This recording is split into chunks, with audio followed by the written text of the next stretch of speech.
चीन अपनी हरकतों से कभी बाज नहीं आया है। उसकी दिक्कत यह है कि वह आज भी मध्ययुगीन काल के हिसाब से जी रहा है। आम चीनी के यह खून में है कि उन्हें कोई हरा नहीं सकता और दुनिया पर शासन करना उनका हक है। उसके लिए उनकी रणनीति रहती है कि जब तक कोई कमजोर हो, शांत रहो, लेकिन जब ताकतवर बन जाओ तो हमला कर दो। वह ऐसे मामले में पीछे से भी हमला करने से गुरेज नहीं करता। 1962 का हमला हम देख चुके हैं। बीते 40 साल में उसने अपने आप को दुनिया की आर्थिक महाशक्ति के रूप में खड़ा कर लिया है। वह अमेरिका के बराबर आ खड़ा हुआ है, इसलिए अब उसके पर निकल आए हैं। 1962 से लेकर अब तक कुछ एक मौकों को छोड़ दें तो उसने कभी वास्तविक नियंत्रण रेखा को नहीं छेड़ा था, लेकिन बीते 3 हफ्तों से उसने लद्दाख क्षेत्र में जो हमाकत की है उसे नज़रअंदाज नहीं किया जा सकता। कुछ समाचार पत्रों का कहना है कि वह चीनी सेना लद्दाख के गलवान नदी इलाके में 2 से 4 किलोमीटर तक अंदर तक आ गई है। करीब 10,000 अतिरिक्त सैनिकों की तैनाती कर दी गई है। भारी गाड़ियां और साजो सामान की मौजूदगी आसानी से इन सैटेलाइट तस्वीरों में देखी जा सकती है, जो हाल ही में सामने आई हैं।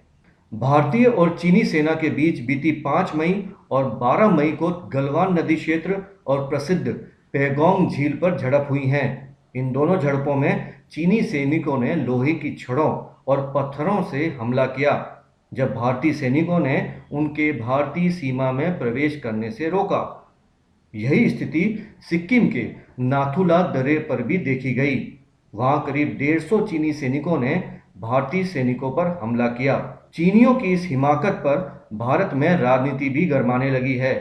हैदराबाद के सांसद असदुद्दीन ओवैसी ने भी सवाल खड़े कर दिए हैं। मैं वजीर आजम को बताना चाह रहा हूं कि प्राइम मिनिस्टर ऑफ इंडिया, क्या हो रहा है लद्दाख में? वजीर आजम, 56 इंच का सीना का आप दावा करते हैं, मैं टॉलरेट नहीं करूंगा। चाइना क्या नहीं कर रहा है लद्दाख में? क्या लद्दाख कारगिल बनने जा रहा है? मैं सवाल कर रहा हूं वजीर आजम से। वजीर आजम, आप बताइए क्या हो रहा है लद्दाख में? कितनी जमीन पर? मेरा सवाल वजीर आजम से है, प्राइम मिनिस्टर ऑफ इंडिया से है कि लद्दाख में चीन की आर्मी ने कितनी जमीन पर हमारा कब्जा किया है अभी तक? आप बताइए हमको। देश जानना चाहता है, मुल्क जानना चाहता है। और फिर जो गालवान रिवर है उसमें कितनी पंगांसू है, वहां पर चीन की आर्मी ने कितनी जमीन पर कब्जा कर लिया? बताइए, बताइए वजीर आजम, ये देश जानना चाहता है क्या हो रहा है सिक्किम में। गलवान नदी के पूर्वी हिस्से पर चीन ने 1962 में कब्जा कर लिया था और फिर वह इस नदी के पश्चिमी हिस्से की ओर बढ़ा और अब वह पूरी गलवान घाटी को ही अपना क्षेत्र बता रहा है। गलवान नदी से दरबुक श्योक जो दौलत बेग ओल्डी, जो कि महत्वपूर्ण सड़क है, वो जुड़ी हुई है। यह सड़क बीते साल मई में ही खुली है। सामरिक दृष्टि से भारत के लिए यह बहुत ही महत्वपूर्ण सड़क है।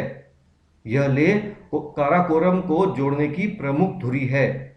इस धुरी पर ही गलवान नदी के तट पर चीनी सेना के होने से भारतीय सेना की सामरिक स्थिति कमजोर होगी। दौलत बेग ओल्डी रोड के खुलने से भारतीय सेना को बहुत आसानी हो गई है अपने क्षेत्रों की पेट्रोलिंग करने से। इससे पहले हवाई मार्ग से यहां सैन्य सामान पहुंचाया जाता था। चीन की दिक्कत यही है कि वह भारत को आरामदायक स्थिति में नहीं देखना चाहता है, इसलिए उसने इस रोड को ही निष्क्रिय करने के लिए गलवान नदी के पश्चिमी तट से आगे तक कब्जा कर लिया है, अपने तंबू गाड़ दिए हैं और भारी लाव लश्कर लेकर आ गया है।